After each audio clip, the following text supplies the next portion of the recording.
ababekhona ngaphambili kuze kuzofinyelela kuJesu. Amen bazalwane. Okhokho bebekhona abanethe abenza ukuthi kuze kufike kube khona uJesu. Amen. Amen. Amen. Lo wena namhlanje lo Jesu wena namhlanje ola wena ngenxa yakhe wena sewuzelwe uye. Ula wena ngoba sewuzelwe ubani? So bakutshela ukuthi le ndaba isukaphi kuze kuzolethwa loyo okwaprofethwa ngayo uGenesis wakhuluma ngayo uNkulunkulu. uGenesis wathi inzalo yowesifazane izochoboza ikhanda lenyoka, nenzalo yenyoka yenzalo yowesifazane izochoboza ikhanda lenzalo yenyoka. Angazi uma ngizokala yini. Amen. Amen. Amen. Amen. Ngamanye amagama liveza ukuthi uJesu kuyinzalo yowesifazane but kunenzalo yakhe naye. Amen. Lapho kwakhulunywa ngebandla from the beginning kuGenesis.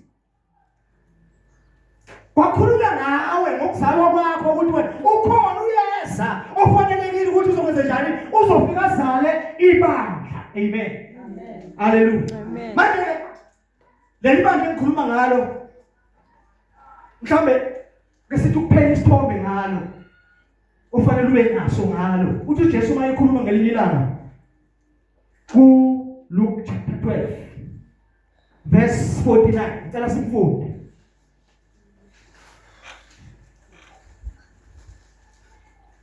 Ngiyathandaza ukuthi uNkulunkulu anganisiza nibe ne-listening skill. Nibe nani bazalwane? Listening skill. Amen. Ube nekhono lokulalela. Ube nekhono lokulalela because abantu abasizakalayo, abantu abasifundisayo, labantu abanekhono lokwenza njalo lokulalela. Ngoba kukhona umunye umuntu ukhuluma enye into ezwe hayi ngalendlela osho ngayo, ezwe ngendlela yakhe. Ezwe ngendlela yakhe. Then lo muntu ufana nomuntu obenekho enongawuzwanga umyalezo of the day. Amen. Funda masinyane yazi ukuthi nitolile. Verse 49.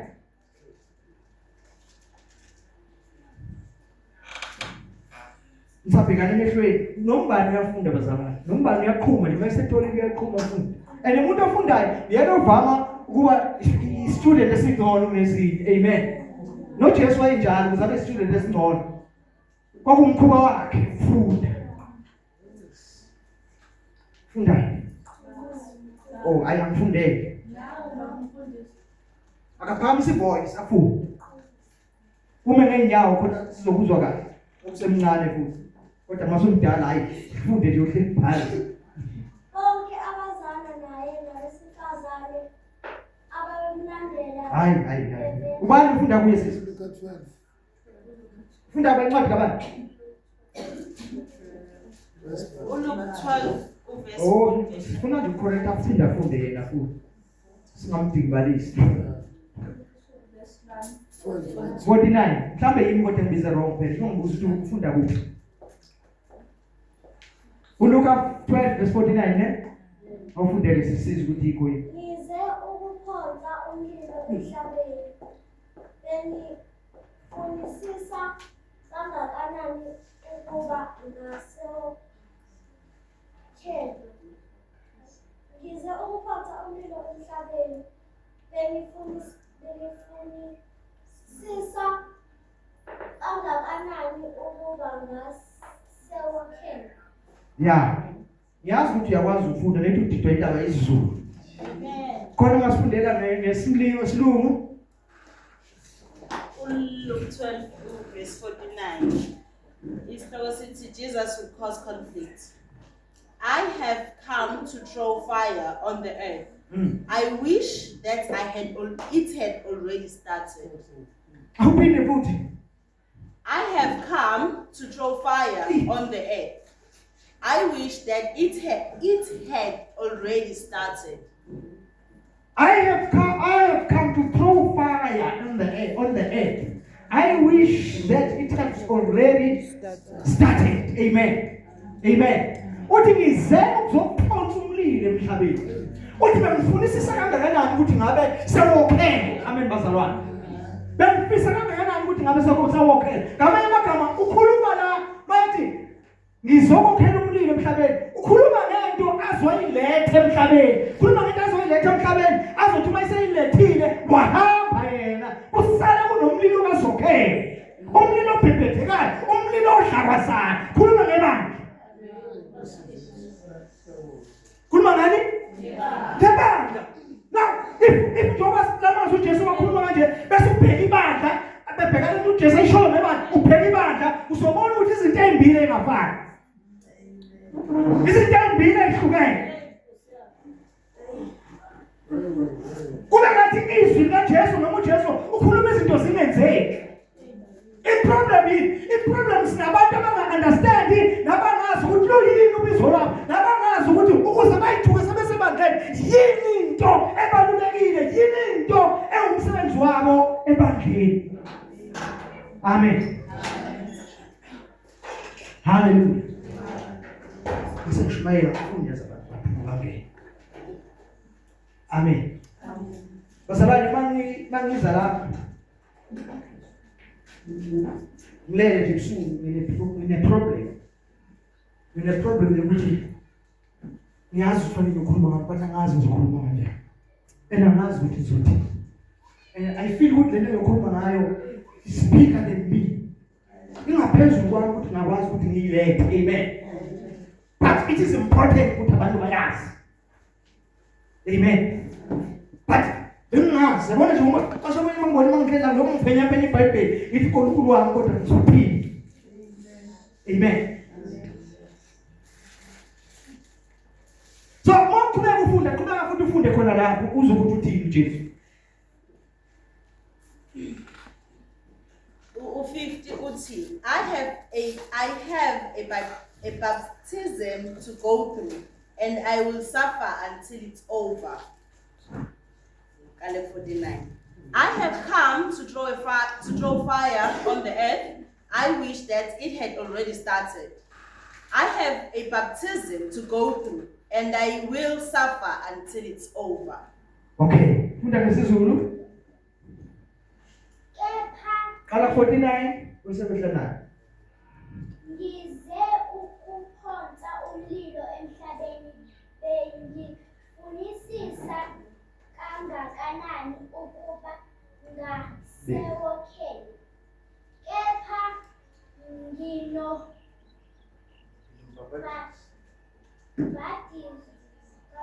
Bapatiso. So engizakufa batiswa ngawo. Ngikhathazekile kanjani uze ufezeke. Amen. Angazi bazalwane, angazi ngiyafisa ukuthi lento nizwe njengalokhu ngizwa. Amen. Good lamazwi niweze njengolwa ngiweza. Lamazwi akhulunywa uJesu uqobo. These words akhulunywa uJesu uqobo. Uthi bengifisa kangakanani ukuthi ngabe lo mlilo sewokhela. Uthi kodwa before uzowokhela kunombhabhadiso okusafanele ukuthi ngidlule kuwo. Kufanele ngibhathadiswe ngawo. Amen. Kufanele ngibhathadiswe ngawo.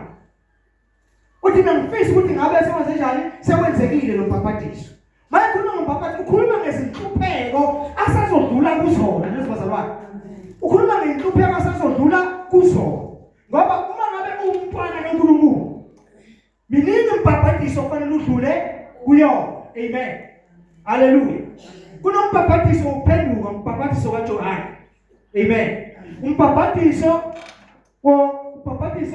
wokufa noma ubhabhadisela uKristu Jesu, ubhabhadisela ukufa nokuvuka kukaJesu. Amen bazalwane.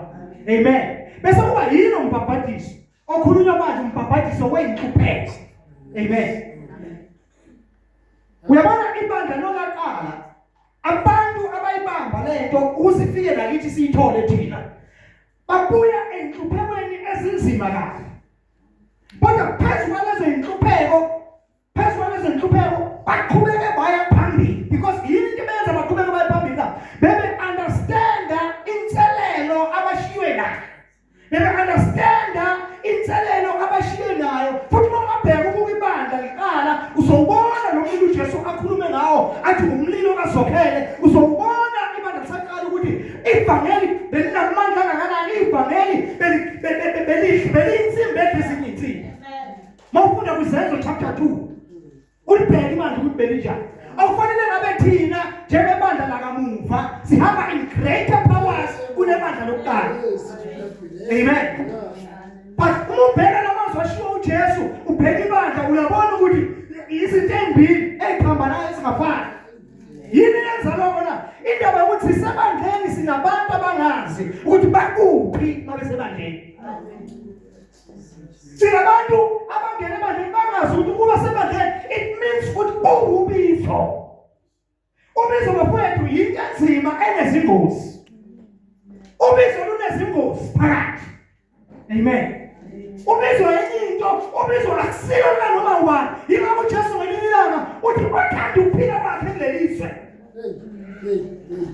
amen uyalahlekelwa yikho kodwa uzonda ukuphila kwakhe kulelizwe ngenxa yakhe uthi uzokulondela uphilo phakathi uzokulondela ukuphila kunjani nalapho futhi wayekhuluma ngebandla nalapho wayekhuluma ngebandla ngoba kuzabuye abantu abavela Greek bathi sicela ubona uJesu abafundi babe bathathe basuka baya kuJesu bathi laba abantu bacela ubona uJesu uJesu wayinhlamvu kakolweni ngamanye amagama if the seed imbewu mayingawela emhlabathini ife ihlala iyodwa kodwa mayiwela emhlabathini ifa ivuka neziningi inhlamvu ezifana nayo yabona ukuthi ukhuluma ngaye uthi inkinga le uma laba abantu bezosuka eGreece befuna mina Jesu ngoba ngitholakala endaweni eyodwa ngesikhathi esisodwa I have to multiply amen ngimele ukuthi ngiyife ukuze ngimultiply kuze lento Jesu abeyiyo itholakale all over ngoba ibandla selikhona lirepresent uJesu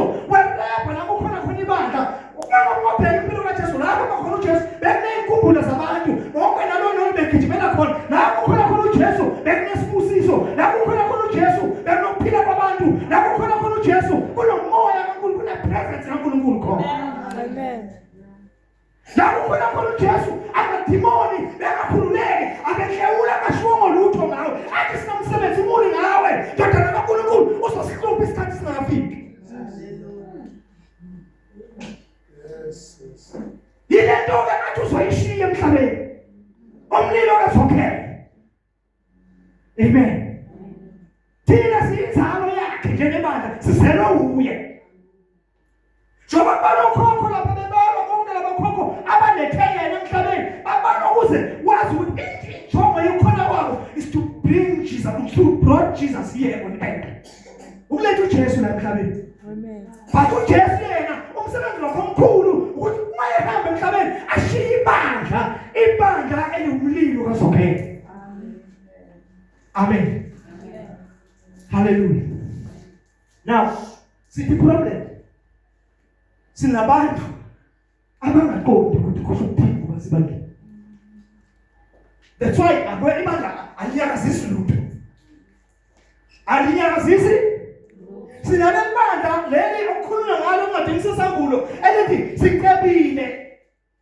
lingakho konke kanti limpofu lingelokhawela mawungena nyawa churches nomhlanje ufica bonke ubukhazikhazi kukhona nama-light efake akhandiwe kukhona nentuthu edlalayo yenza so uyabona mawungena kube ngathi ungena ezulwini izulu lokhu lefake lokukhanda kodwa uma ngabe ibandla beyilento onkulunkulu alenza ukuthi libe yiyo ungabona ifu phakathi endlini kaNkulunkulu kumangale wonke umuntu the presence of God hayi lefake wayekhandwa ngama-light bese thina sibuke ngazuthi ibandla selithuthukile ibandla libambile kanti ibandla lilahlekile ibandla khona elilahlekile khona ukulahlekile ebandleni sinabantu ebandleni abangenile abanye bangene ngoba abazali babo bathwele besebandleni bangena nabo basebandleni bafunda imikhuba yasebandleni bafunda ukuthi ithandazwa kanjani bafunda ukuthi ilimi ikhulunywa kanjani amen bafunda yonke imikhuba yonke isebandleni mabe bela ekumhlukanisa phakathi komzalo wakho understandayo nomzalo onga-understand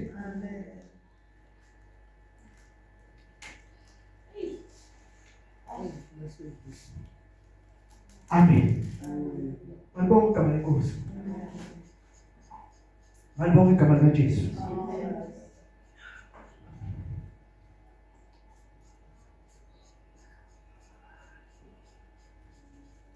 Ngicela sivule incwadi kaFirst Peter.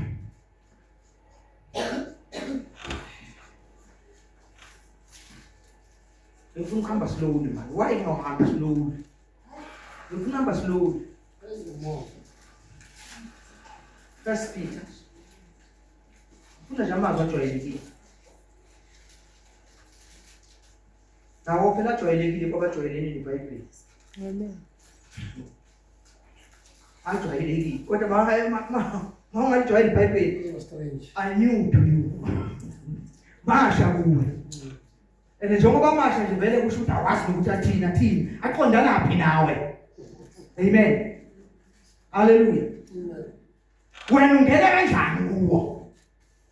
Yini sifundela wena? Aqondana phi nawe?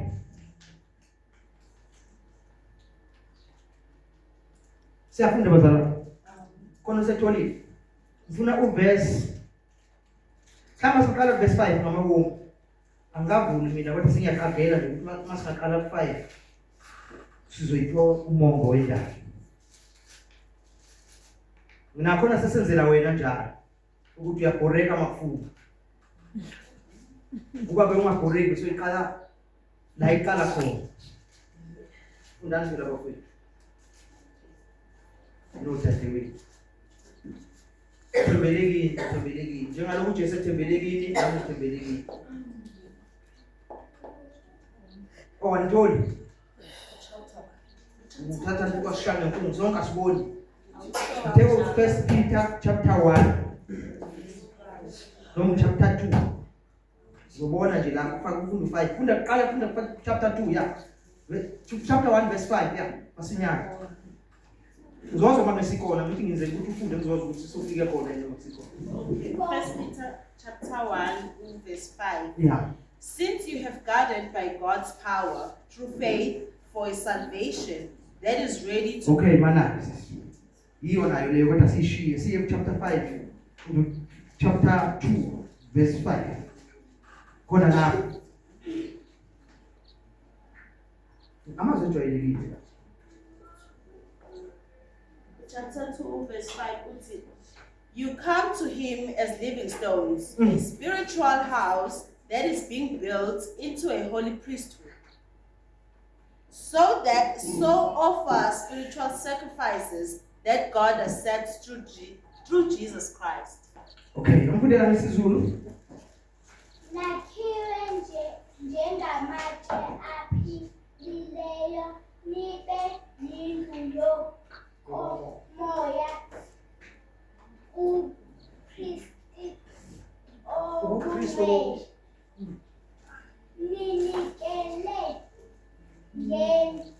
ngenyathelo yomoya eyamukelekayo uNkulunkulu ngaye uJesu Kristu. Kubeka.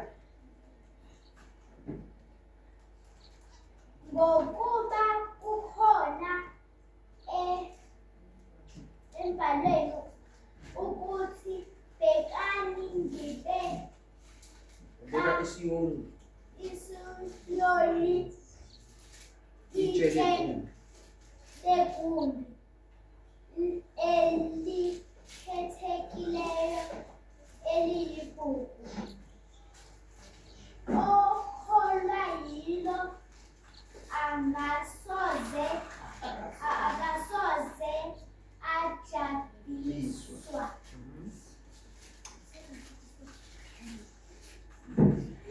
Ngakho ini enikholwayo ligugu kepha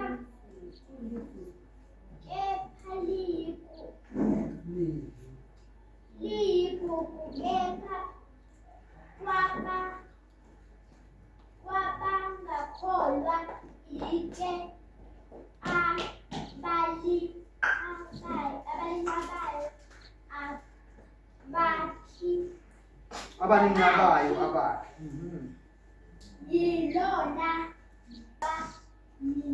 yegumbi Verse 1 Lord. 7. Okay, into verse 8. Netshe lokukhuzula nedwala lokukhubekisa Baqhuzuka bengalaleli izwi. baqhuzuka bengalaleli izwi okuyikhona bekumiseleyo. U9 uthi kepha nina niluhlanga olukhethiweyo, ubuKristu obukhosi, isizwe esingcwele, abantu abazuziweyo, ukuze nishumayele ubukhosi balowo owanibiza, niphume ebumnyameni ningene ekukhanyeni kwakhe okumangalisayo. Amen. Hallelujah. Thando 9 to cut. Let us short and dry. Amen. Amen. U9 uthi kepha nina niluhlanga olukhethiweyo, ubuKristu bobukhosi, isizwe esingcwele, abantu abazuziweyo, ukuze nishumayele ubukhosi balowo owanibiza, niphume ebumnyameni ningene ekukhanyeni kwakhe okumangalisayo. Ekade enaningesiso isizwe, kepha manje niyisizwe sikaNkulunkulu, enaningahawukelwanga, kepha manje nihawukelwe. Bathandekayo, nginincenga njengabafokazi nezihambi ukuba nidede ezinkanukweni zenyama ezilwa nomphefumulo. Amen.